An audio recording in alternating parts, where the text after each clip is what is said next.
ചരിത്ര പുരുഷന്മാരും അവർ ബാക്കി വെച്ച കൗതുകങ്ങളും. രാജ്യത്തിൻ്റെ യശസ്സുയർത്തിയ മഹാന്മാരെ നാം എങ്ങനെയാണ് ഓർമ്മിക്കേണ്ടത്? KKG ഇഫക്റ്റിൻ്റെ 194 എപ്പിസോഡിലേക്ക് സ്വാഗതം. റഷ്യയും അമേരിക്കയും തമ്മിലുള്ള ബഹിരാകാശ മത്സരം കൊടുമ്പിരി കൊണ്ടിരിക്കുന്ന കാലം. 1961 ഏപ്രിൽ 12 ആ ചരിത്ര നിമിഷം. ഇന്നത്തെ പോലെ ലൈവ് ടെലികാസ്റ്റുകളോ സോഷ്യൽ മീഡിയയോ ഇല്ലാതിരുന്ന അക്കാലത്ത് ലോകം ആ വാർത്ത അറിഞ്ഞത് പിറ്റേന്നാണ്.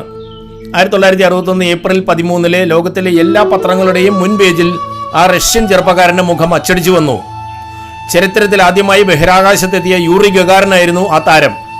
അമേരിക്കയെ പിന്നിലാക്കിയുള്ള റഷ്യയുടെ ഈ നേട്ടം ലോകത്തെ അത്ഭുതപ്പെടുത്തി.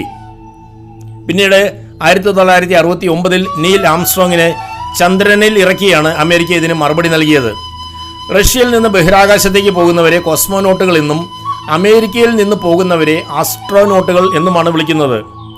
റഷ്യൻ കോസ്മോനോട്ടുകൾക്കിടയിൽ ഇന്നും നിലനിൽക്കുന്ന കൗതുകകരമായ ഒരു ആചാരമുണ്ട്. ലോഞ്ചിങ് പാഡിലേക്ക് തങ്ങളെ കൊണ്ടുവന്ന ബസിന്റെ പിൻചക്രത്തിൽ അവർ മൂത്രമൊഴിക്കും. വനിതാ സഞ്ചാരികളാണെങ്കിൽ മൂത്രം ഒരു കണ്ടെയ്നറിൽ ശേഖരിച്ചു കൊണ്ടുവന്ന് ടയറിൽ തളിക്കും. എന്തുകൊണ്ടാണ് എന്നും ഈ ചടങ്ങ് തുടരുന്നത്? ബഹിരാകാശ യാത്രയ്ക്ക് തൊട്ടു മുൻപ് യൂറി ഗഗാറിൻ അപ്രതീക്ഷിതമായി ഇപ്രകാരം ചെയ്തിരുന്നു.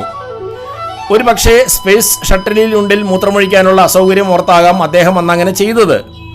എന്നാൽ ആ യാത്ര വലിയ വിജയമായതോടെ റഷ്യക്കാർ ഇതിനെ ഒരു ഭാഗ്യമായി കരുതി.